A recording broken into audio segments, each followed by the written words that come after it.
नमस्कार मंडळी. तर चला मस्त असा पोटभरीचा नाश्ता करूया. लहानापासून ते मोठ्यापर्यंत. तर काय केलं मी एक बीट खिसून घेतलं आणि एक बटाटा उकडून घेतलेला आणि बारीक चिरलेलं गाजर घेतलं. छान असं त्याचं मॅश केलं आणि टाकताना ना धना पावडर, मिरची पावडर, चवीनुसार मीठ, हळद आणि बारीक चिरलेला कांदा पण टाकलेला आहे बरं का. ते माझ्याकडनं स्किप झालेलं आहे. नंतर मी गव्हाचं पीठ 3 वाटी घेतलं आणि बारीक चिरलेली कोथिंबीर घेतली. छान असं पीठ मळून घेतलं. 10 मिनिटासाठी रेस्ट करायला ठेवून दिलं साईडला.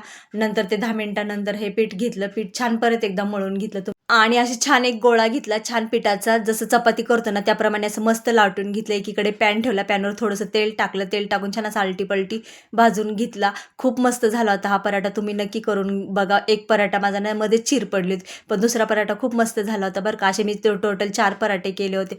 हे लहान लेकरांसाठी खूप पौष्टिक आहे, कारण गूळ शेंगदाण्याने पण रक्त वाढतं आणि बिटाने पण रक्त वाढतं. म्हणून मी माझ्या लेकरासाठी अशी छान हेल्दी पौष्टिक नाश्ता करून देत असे. तुम्हाला आवडला असेल ना जरा तरी नक्की एक लाईक, शेअर, सबस्क्राईब करायला विसरू नका.